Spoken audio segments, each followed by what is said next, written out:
A crítica feminista tem sentido a necessidade de enfatizar o quão difícil é para os homens realmente imaginar o que as mulheres vivenciam. É mais rápido chegar a uma opinião por antecipação em vez de empatia legítima sempre que escritores homens tentam representar um ponto de vista feminino. Eles temem perpetuar estereótipos e acabam construindo mulheres de palha, para que o lado patriarcal possa ter a última palavra, ou, na melhor das hipóteses, roubar insights que as escritoras merecem a chance de expressar por si mesmas.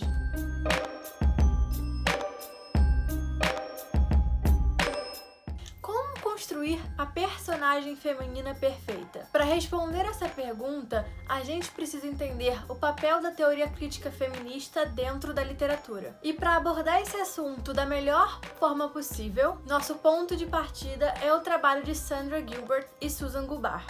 Em The Mad Woman in the Attic, Sandra e Susan examinam a literatura vitoriana de uma perspectiva feminista. O livro analisa especificamente Jane Austen, Mary Shelley, Charlotte e Emily Brontë, George Eliot, Elizabeth Barrett Browning, Christina Rossetti e Emily Dickinson. Na obra, elas também trabalham em cima da noção de que as autoras do século XIX estavam confinadas em suas escritas para fazer com que suas personagens femininas encarnassem o anjo ou o monstro. E isso só existiu pois existia um pressuposto estabelecido pelos homens da época que personagens femininas precisavam ficar categorizadas como mulheres puras, angelicais ou loucas, rebeldes e despenteadas. E elas vão ainda um pouco além e apontam Virginia Woolf, que dizia que as escritoras mulheres devem matar o ideal estético com as quais as mulheres mesmas foram mortas em arte. Embora seja fácil interpretar que as escritoras feministas encarnem a louca ou até o monstro, Gilbert e Gubar defendem assassinar tais criaturas porque ambas não representam com precisão as autoras e suas personagens. E em vez disso, elas enaltecem as escritoras que se esforçam a ir além dessa dicotomia e que elas veem como algo imposto por uma visão patriarcal e reducionista sobre qual é o papel das mulheres. No ensaio A Página em Branco e Questões da Criatividade Feminina, Susan Gubar afirma que os autores homens muitas vezes usam a literatura como uma maneira de criar mulheres da maneira que as mulheres gostariam que elas fossem criadas. As mulheres, então, são a página em branco sobre a qual o escritor masculino escreve. Em outras palavras, a figura feminina ainda não está completa até que o autor masculino a tenha terminado. Se o homem vê uma mulher como uma página em branco, ela nunca é a criadora e nem tem o poder de criar a si mesma. Porém, as mulheres são parte crucial da história da humanidade. Nossas ideias, crenças, pensamentos,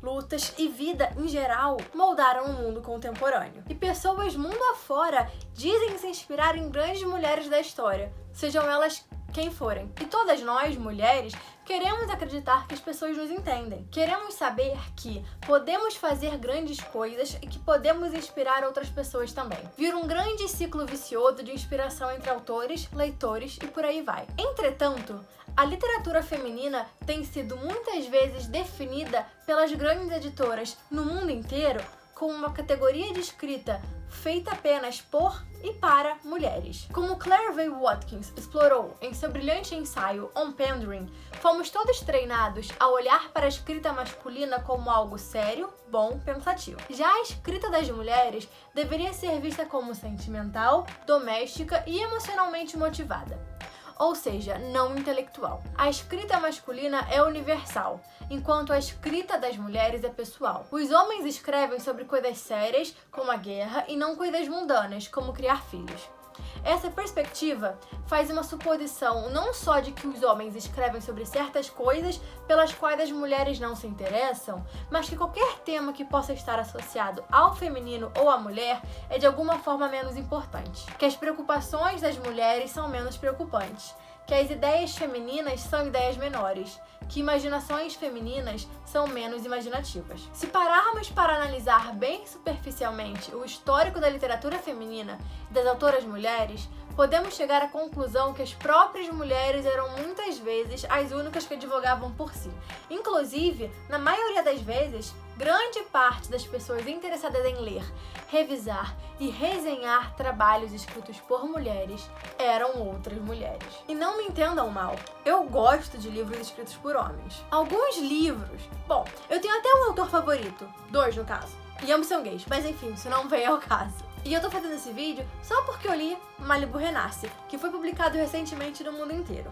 Mas como vocês podem ver, eu li a versão que foi publicada no Brasil pela editora Paralela e traduzida por Alexandre Boyd, que foi enviada em mim por conta da minha parceria com a editora. Eu recebi a prova e depois a versão final. E não é uma publi esse vídeo, bem que poderia ser, deixando aí no ar pra Companhia das Letras, pra editora Paralela, dar uma olhadinha aqui no canal. Mas enfim, vamos falar sobre Malibu Renasce um pouquinho. O livro vai contar a história dos 4 filhos de Mickey Riva, que é um celebrado cantor que foi casado com Evelyn Hugo, e os seus 4 filhos são atualmente completamente admirados em toda Malibu. E a cada ano, eles 4 dão uma festa para comemorar o fim do verão norte-americano. E o livro vai acompanhar a edição de 1983, que parece, assim, que promete. Parece que foi a festa mais bombástica que eles deram, e foi mesmo, que um spoiler à parte. E essa festa vai durar ali algumas horas, vai de 7 da noite até mais ou menos 4, 5 da manhã, mas desse tempo foi suficiente para mudar a vida desses 4 filhos para sempre. Então nesse livro a gente tem a história dos 4 filhos que está no presente da história, ali em 1980,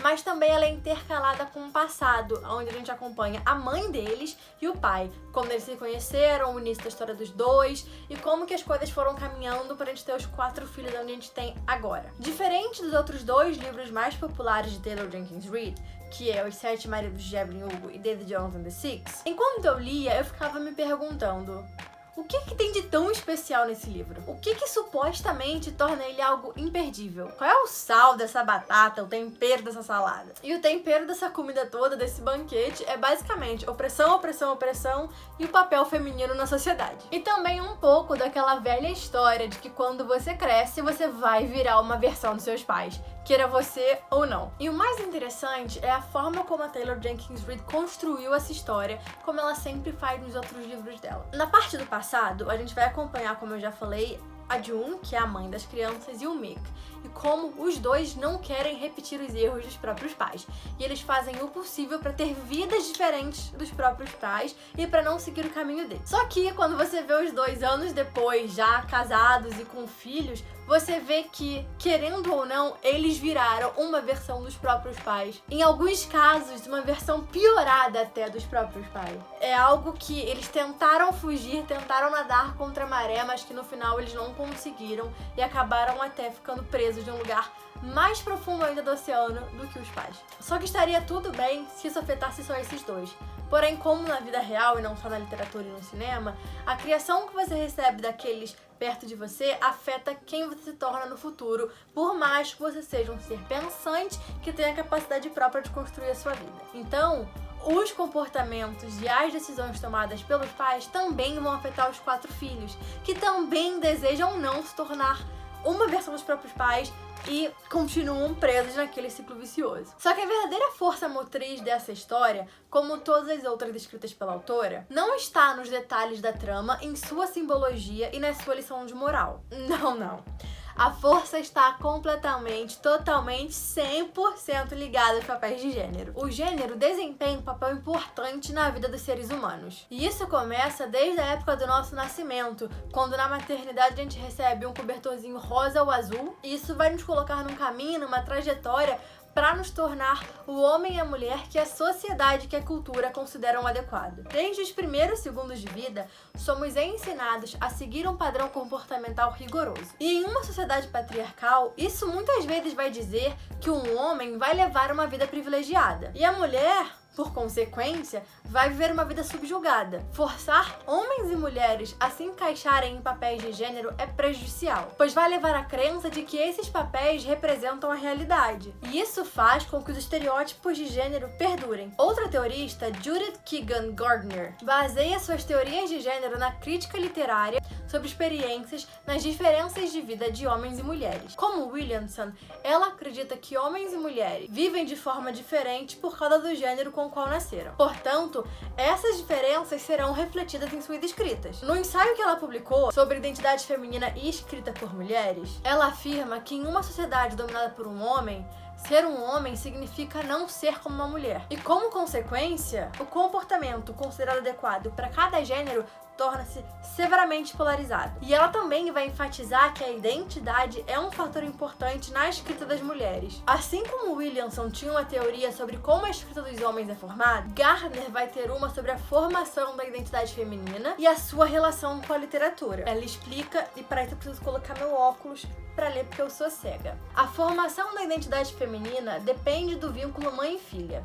A metáfora materna da autoria feminina esclarece o engajamento característico da escritora com seus personagens e indica uma relação análoga entre mulher leitora e personagem. Em outras palavras, a autora vê a sua personagem feminina como sua filha. Por consequência, as leitoras vão ver isso no texto e se conectar com aquela personagem, relacionando-a com a sua própria identidade com base no seu vínculo mãe e filha. Além disso, ela acredita que a escritora usa seu texto, particularmente centrado em uma heroína feminina, como parte de um processo contínuo envolvendo sua autodefinição e sua identificação empática com o personagem. É muito claro que Gardner acredita que as escritoras mulheres estão muito mais sintonizadas com o seu texto, assim como com o seu público feminino, porque é tudo uma representativa de si mesma. E a partir disso, eu aqui imagino que a Judith deve ser completamente apaixonada pelo trabalho de Taylor Jenkins Reid. Em Malibu Renasce, a imagem de Nina Riva e de seus irmãos, mas principalmente de Nina, foi cuidadosamente construída para o mundo exterior. E o livro vai ter todo um plot sobre problemas de autoaceitação e descobrimento de cada um dos 4 filhos.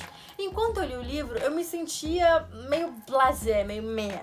Eu gostava, mas eu não amava. Eu sabia que seria um livro 4 estrelas, mas que talvez não fosse favoritado, mas que eu sabia que não era tão bom quanto os outros 2 livros da autora que eu amei, Daisy Jones e Evelyn Hugo, mas que ainda assim eu gostava desse livro. Era um misto de emoções, confusões, pensamentos que, quando eu comecei a processar para fazer esse vídeo, eu comecei a entender por que eu me sinto assim em relação a essa história e como eu realmente me sinto em relação a essa história. Era um descontentamento, um tédio, uma raiva, uma angústia, mas que não eram só sentimentos meus. Eram sentimentos que eu meio que tava ali assimilando, sei lá, por osmose dos personagens.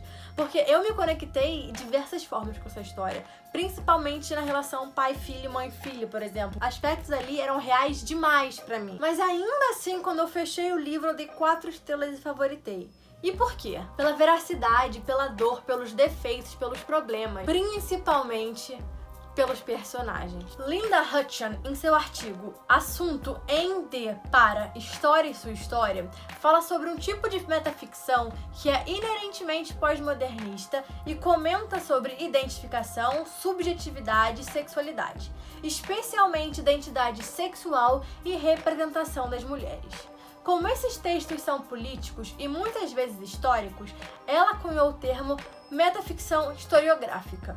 O aspecto significativo do gênero é a subversão da estabilidade do ponto de vista, pela multiplicidade de perspectivas, dos narradores manipuladores ou pela disciplina problemática. No entanto, do ponto de vista da crítica literária feminista, esses atributos podem estar relacionados à metaficção feminista, que chamam a atenção para as estruturas da ficção, a convencionalidade dos códigos que regem o comportamento humano, para revelar como tais códigos foram construídos e como eles podem, portanto, ser alterados, com especial atenção dada às questões feministas. As características definitivas da metaficção feminista baseiam-se nas técnicas e interesses da metaficção pós-modernista, como ironia, paródia e autoconsciência textual. Além disso, revisitam, subvertem e questionam tradições e convenções literárias, como os códigos, sequências e regras de gênero. E o que torna essas metanarrativas feministas é o fato de que há uma protagonista feminina que confronta as tradições, e que nesses textos as mulheres estão escrevendo sobre as mulheres. Há um foco na representação das mulheres na literatura, no desmonte da hierarquia dos gêneros e na subjetividade e agência dos personagens. E à medida que a metaficção feminista subverte e desafia o que Hutcheon vai chamar de narrativa mestre, ela também vai subverter e reescrever as tradições e as regras, e vai se rebelar contra as expectativas heteronormativas ligadas às mulheres. Então, se a arte é um reflexo da vida, seria de se esperar que a literatura apresentasse mundos onde esses papéis de gênero existem e as mulheres vivenciam a vida e o mundo bem diferente dos homens, e até sofrem por causa disso. E é exatamente isso que Taylor Jenkins Reid faz, e faz maravilhosamente. O livro, escrito aqui como uma ficção histórica contemporânea, se é que eu posso definir assim, explora temas e gêneros que estão ligados à escrita das mulheres e o faz de forma autorreflexiva, tornando possível assim uma leitura dele a partir do ponto de vista da metaficção feminista. Nesse livro, o corpo feminino dócil e as expectativas em relação às mulheres são desafiados, são criticados e questionados. A autora vai aqui trabalhar para subverter, mesmo que muito pouco, os papéis de gênero. E também a idealização em torno dos corpos femininos e dos corpos masculinos até. E tudo isso, todos esses pensamentos, essa forma de fazer essa estrutura, vai refletir sobre a agência política da escritora. Histórias como essas oferecem narrativas pelas quais vivemos, com personagens com os quais podemos nos identificar e jornadas que até nos inspiram. Em uma palestra no TED Talk chamada O Perigo de uma História Única, a escritora nigeriana Chimamanda Ngozi Adichie explica que as histórias são definidas pelo princípio da Nkali, um substantivo que pode ser traduzido vagamente como um ser maior que o outro. Ela diz que como histórias são contadas, quem as conta e quantas histórias são contadas são realmente dependentes do poder. E o poder é a habilidade não apenas de contar a história de outra pessoa, mas torná-la a história definitiva de outra pessoa. E Chimamanda tem razão, uma história única realmente é perigosa. Não precisamos aceitar a história única das mulheres com um padrão comportamental só, com pouco desenvolvimento, com os mesmos acontecimentos e maneirismos. Não existe uma só maneira de ser mulher como os vitorianos achavam e escreviam séculos e séculos atrás. Ninguém tem o poder de dizer quem nós somos e quem podemos ou não podemos ser. Para abraçar nossa individualidade como mulheres, mas principalmente como seres humanos, somos capazes de criar diversas histórias, todas únicas em sua própria maneira. Mas o mais importante de tudo é que a gente precisa aprender que nós temos direito. Temos direito de ser quem somos, de gritarmos, de esbravejarmos, de cometermos erros, de ter os mesmos comportamentos que os nossos pais, quer a gente queira ou não, porque foram eles que nos criaram. Em alguns casos, não. Só que, acima de tudo, a gente tem direito de descobrir quem a gente é e trilhar o nosso próprio caminho a partir disso. Se não ficou claro até aqui, vai ficar agora. Por favor, leia Malibu Renasce. É um livro impecável, é um livro muito bem escrito e Taylor Jenkins Reid segue se provando uma das melhores escritoras de seu tempo, que constrói histórias reais, de mulheres reais, que você tem certeza que elas existem e que você fica com vontade de pesquisar sobre elas quando você fecha o livro. Eu sou a Maria Clara Bruno. Se você gostou desse vídeo, por favor, curte, compartilha, comenta, manda pros amigos, se inscreve no canal e eu vejo vocês na próxima. Tchau, tchau!